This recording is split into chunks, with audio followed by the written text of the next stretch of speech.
Shalom saudaraku, kembali lagi berjumpa di live study sebab orang yang berhenti belajar, berhenti bertumbuh. Sebelum kita memasuki pembelajaran kita, mari bersama-sama kita bersatu di dalam doa. Bapa yang baik, kami mohonkan isi hatimu dituangkan kepada kami semua supaya kami dapat mengerti apa yang Tuhan inginkan dalam hidup kami.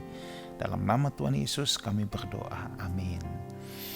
Saudaraku, kita akan meneruskan pembelajaran kita. Sekarang sudah sampai di Injil Yohanes pasal 8. Injil Yohanes pasal 8 ayat 39 sampai dengan yang ke-47 ya. Injil Yohanes pasal yang ke-8 ayat 39 sampai 47. Nah, saudaraku, saya ingin meneruskan apa yang minggu lalu sudah saya sampaikan ya. Ini masih tentang lanjutan dari kebenaran yang memerdekakan, ketika Tuhan Yesus berkata kalau kamu mengenal kebenaran maka kebenaran itu akan memerdekakan kamu. Nah, sekarang di topik selanjutnya adalah orang-orang Yahudi lalu tersinggung, saudara ya, tersinggung sebab mereka berkata kami anak Abraham.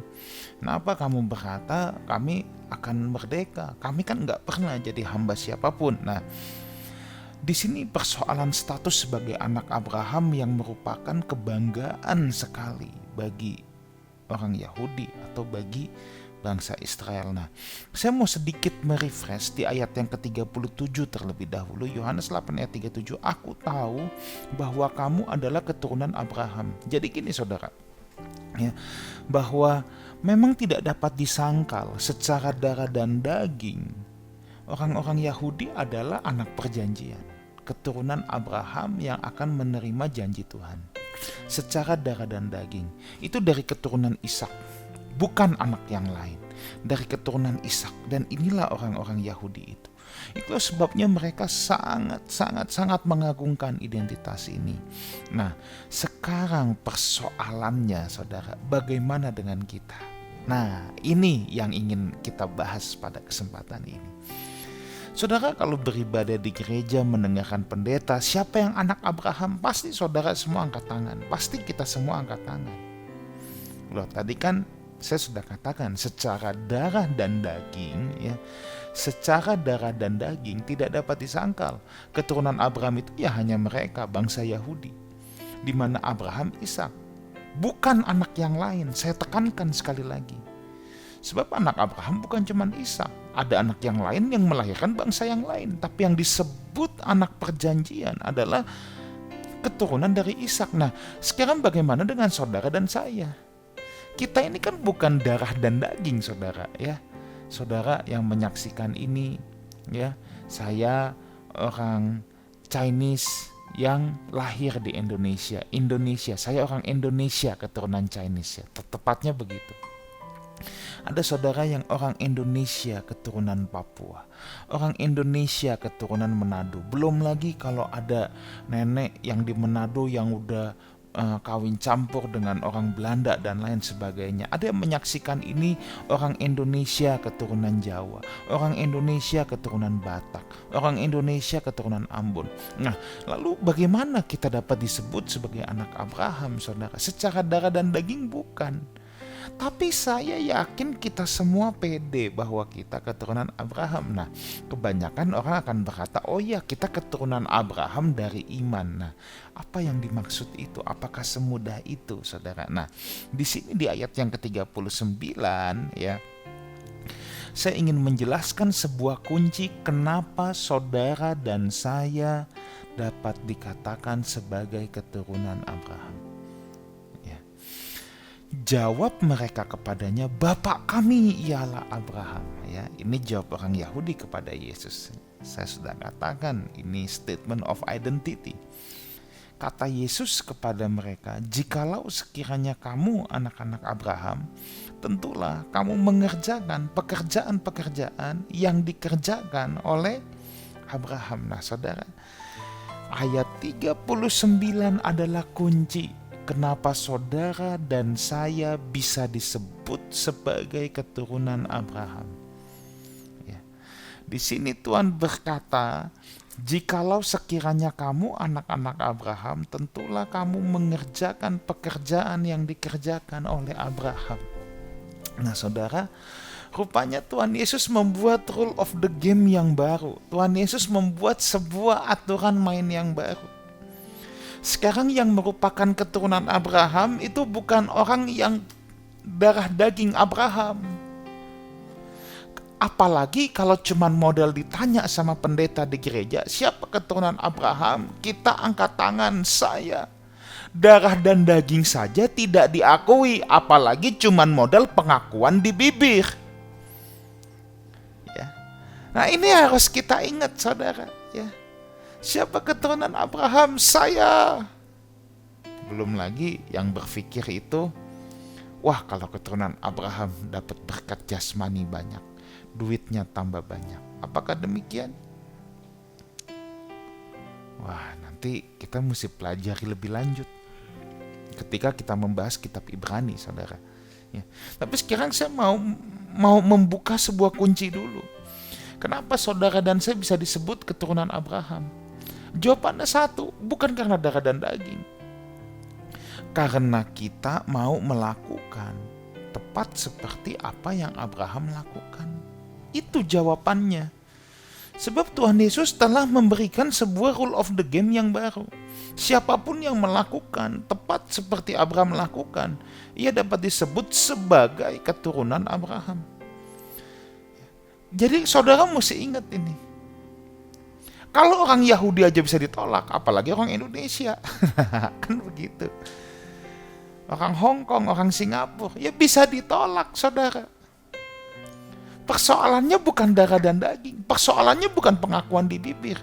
Maukah kita melakukan tepat persis seperti apa yang Abraham kerjakan? Itu yang paling penting. Ya. Ini luar biasa. Kita jadi punya kesempatan untuk menjadi anak Abraham. Coba lihat ayat yang ke-40, saudara ya.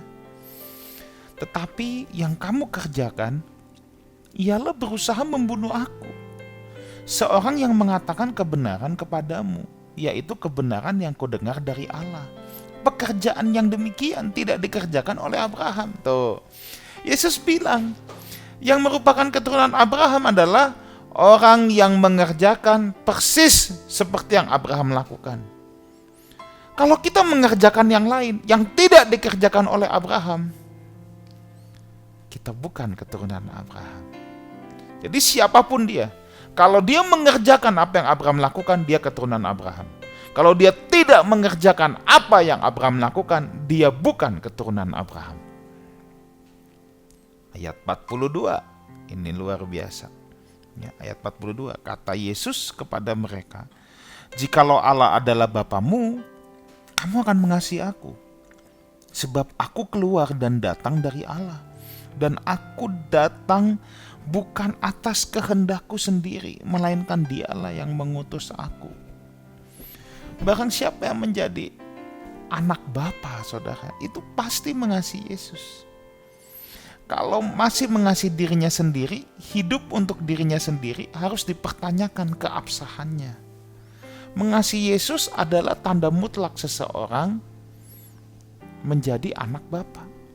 Nah, saudara, saya mau perjelas dulu tentang hubungan anak Abraham dan anak Bapa di sorga ini. Nah, saudara harus ingat bahwa Abraham adalah bapa orang beriman, saudara. Dan tanpa iman, kata kitab Ibrani, tidak mungkin seseorang berkenan kepada Allah. Disebut sebagai anak Abraham sebab dia tuh bapa orang beriman. Orang-orang yang beriman dikatakan sebagai anak Abraham. Nah, kalau orang yang disebut anak Abraham harus melakukan persis seperti yang Abraham lakukan, maka sekarang anak-anak Bapa di sorga juga harus mencontoh Bapa. Ini poin yang ingin ditekankan, saudara. Ya. Ini ada paralelismenya. Anak Abraham pasti anak Bapa, saudara. Nah, anak-anak Bapa harus mencontoh Bapa. Tadi anak Abraham mencontoh Abraham secara iman, anak Bapa juga harus mencontoh Bapa. Nah, tapi kan Bapa tidak kelihatan. Yesus bilang, kalau kamu melihat aku, kamu melihat Bapa. Jadi siapa yang kita contoh? Yesus Kristus. Yesus Kristus itu yang kita contoh. Jadi kalau Bapa mengasihi Yesus, inilah anakku yang kukasihi, kepadanya lah aku berkenan. Maka kita harus mengasihi Yesus. Mengasihi Yesus itu tanda mutlak bahwa kita adalah anak Bapa. Makanya orang-orang Yahudi pada zaman itu ditolak. Mereka bukan anak-anak Bapa, karena mereka menolak anak. Barang siapa menolak anak berarti menolak Bapa. Ya, jadi di sini clear. Yuk, kita keturunan Abraham, kita contoh imannya Abraham. Kita anak-anak Bapa, kita contoh Bapa. Gimana caranya? Mencontoh kehidupan Tuhan Yesus. Makanya selalu saudara, saya juga belum sempurna saudara ya. Tapi yuk sama-sama kita belajar satu hal ini. What would Jesus do? Kalau Tuhan di posisi saya, apa yang akan saya lakukan? Gimana belas kasihan kita? Gimana sikap kita saudara ya? Ya kadangkala saudara, saya paham kita masih bisa kepleset saudara ya. Kita masih bisa jatuh, tapi kita jangan tinggal dalam kejatuhan itu ya. Dan kalau macet di jalan kita kesel sendiri ya. Nah, tapi yuk kita belajar mengontrol keselnya ini. Ya, kesel itu manusiawi, tapi kita belajar ngontrol. Kadangkala kita bisa lepas kontrol. Tuhan ampun, aku mau berubah gitu. Nanti besok-besok Tuhan kasih ujian lagi, yang dipancing lagi kekesalan kita, kan begitu saudara ya. Lalu gimana sikap kita sama bawahan? Gimana sikap kita sama orang-orang yang dianggap orang kecil? Ini kan semuanya saudara. Bagaimana sikap kita terhadap utusan Tuhan yang datang dalam hidup kita? What would Jesus do? Apa yang Yesus lakukan saudara? Ya, apa yang akan Yesus lakukan? Ayat 43 sekarang ya. Apakah sebabnya kamu tidak mengerti bahasaku? Sebab kamu tidak dapat menangkap firmanku. Nah, apa sebabnya kamu tidak mengerti firmanku? Kamu tidak mengerti bahasaku. Sebab kamu tidak dapat menangkap firmanku. Orang-orang Yahudi itu saudara belajar Taurat dari kecil. Yesus ini bukan sedang bicara sama bangsa lain. Yesus sedang bicara dengan orang Yahudi, ahli Taurat, orang Farisi. Mereka hafal betul, katam sama kitab suci. Tapi Tuhan bilang, kamu tidak mengerti bahasaku. Nah, kata mengerti di sini sebenarnya bisa kita artikan dengan mengenal juga. Ginosko, kamu nggak mengenal firmanku. Ini nih jelas bahasa kiasan ya. Artinya kan bukannya Yesus ngomong mereka tidak ngerti secara harafiah. Enggak, bukan itu. Kayak saudara yang nggak bisa ngomong Jepang, orang Jepang ngomong, kita nggak ngerti. Nah itu kan kita tidak mengerti secara harafiah. Tapi yang dimaksud tidak mengerti di sini, kamu nggak paham makna dari ucapan-ucapanku. Ya. Makanya di sini pelajaran rohani buat kita. Kita bisa jadi orang Kristen, kita bisa rajin kebaktian, hadir di gereja, tetap nggak mengerti bahasa Tuhan. Bahkan mungkin kita bisa rajin pelayanan, tetap nggak mengerti bahasa Tuhan. Ya. Sebab kamu tidak dapat menangkap firmanku. Aku menangkap itu, mendengar sampai mengerti. Sekolah tinggi tidak menjamin seseorang mengerti bahasa Tuhan. Mungkin saudara orang cerdas IP 4 sampai S3 kalau perlu punya gelar kehormatan. Nggak menjamin saudara seseorang itu mengerti bahasa Tuhan. Bahkan guru sekolah Alkitab pun tidak menjamin. Ahli Taurat itu kan guru sekolah Alkitab saudara. Guru sekolah kitab suci. Adakah jaminan? Nggak ada jaminan. Nggak, bukannya kita anti sekolah Alkitab, tidak saudara ya. Saya pun sekolah Alkitab. Tapi ada embok-embok yang mungkin berdagang di pasar tapi bisa ngerti bahasa Tuhan. bisa ngerti maknanya. Mungkin dia kagak bisa bahasa Ibrani, bahasa Yunani, tapi dia bisa ngerti maknanya. Kapan kita tahu kita mengerti bahasa Tuhan atau enggak? Bukan cuma mendengar. Kalau dengar khotbah semua dengar. Masuk kiri keluar kanan bisa. Tapi saat godaan datang, cobaan datang, tawaran-tawaran menggiurkan datang, tawaran-tawaran yang bukan kehendak Tuhan ya, datang. Di sanalah tes apakah kita mengerti bahasa Tuhan atau tidak. Apakah kita apakah kita mendengar sampai mengerti. Atau cuman mendengar, numpang lewat doang. Masih bagus masuk kiri keluar kanan. Ada yang masuk kiri keluar lagi di kuping kiri. Ya. Nah itu lebih gawat lagi saudara. Tesnya itu ketika kita ada godaan-godaan, cobaan-cobaan dalam hidup ini. Itu tes buat kita saudara. Itu tes buat kita. Apakah kita mengerti bahasa Tuhan atau tidak?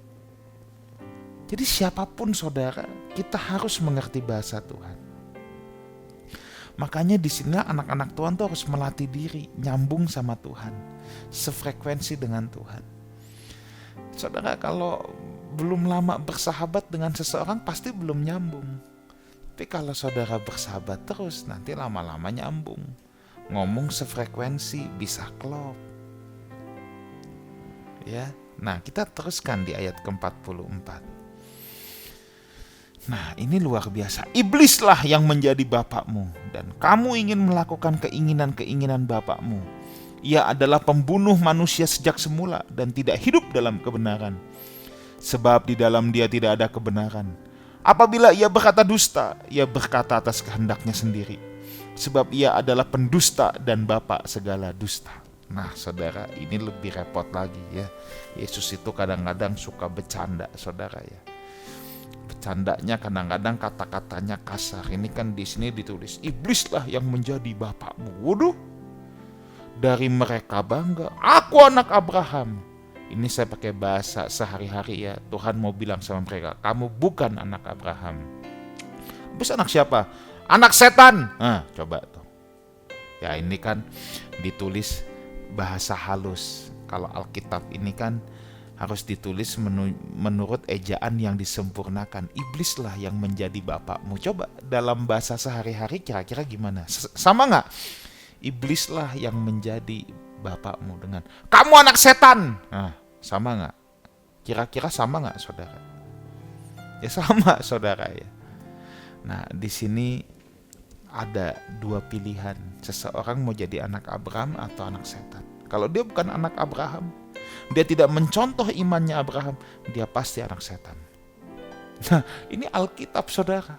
Ya, jadi saudara jangan marah sama saya kalau saya katakan ini. Memang Tuhan itu begitu ya. Petrus habis dipuji di atas batu karang ini. Bukan kamu yang mengatakan Bapa di sorga dan lain sebagainya. Nggak lama kemudian, nyah iblis, Petrus disetan-setanin. Kalau saudara disetan-setanin bisa kepahitan sama pendeta ya.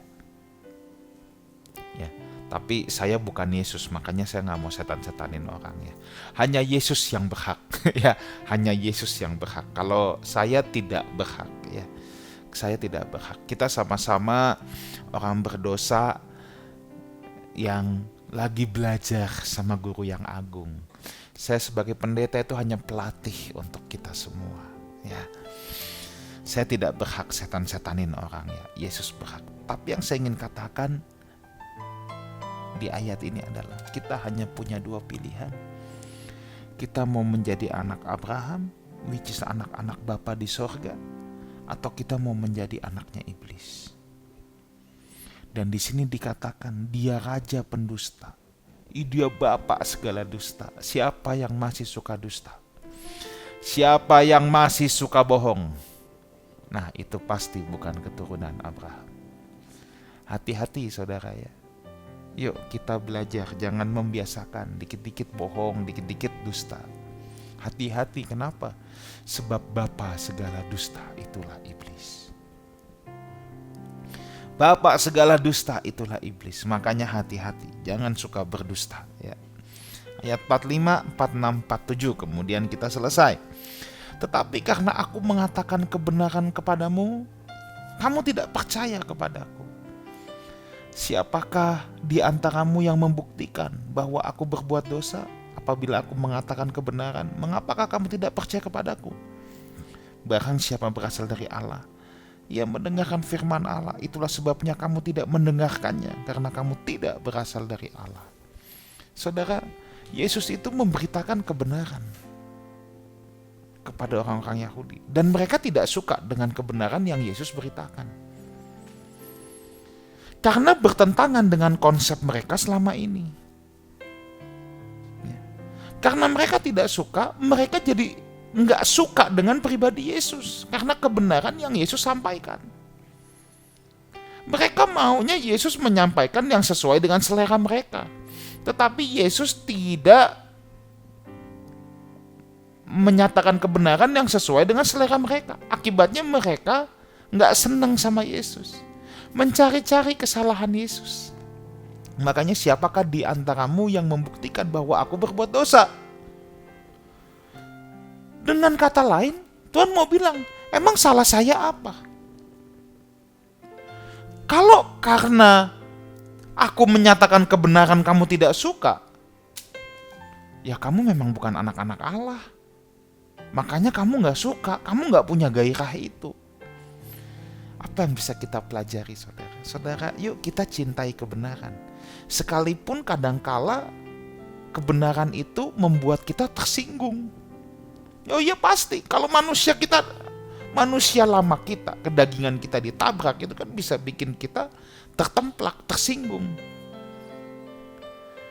Firman itu bisa menguatkan, tapi juga bisa menabrak, bisa mengkoreksi. Nah, kalau mengkoreksi, orang yang punya pride-nya tinggi pasti tersinggung. Ahli-ahli Taurat, orang Farisi, ini kan orang-orang yang punya pride-nya tinggi, saudara. Mereka merasa dirinya someone. Aku yang paling ngerti, aku paling tahu semuanya. Pride mereka tinggi. Yesus bicara yang gak sesuai dengan mereka, tersinggung, marah.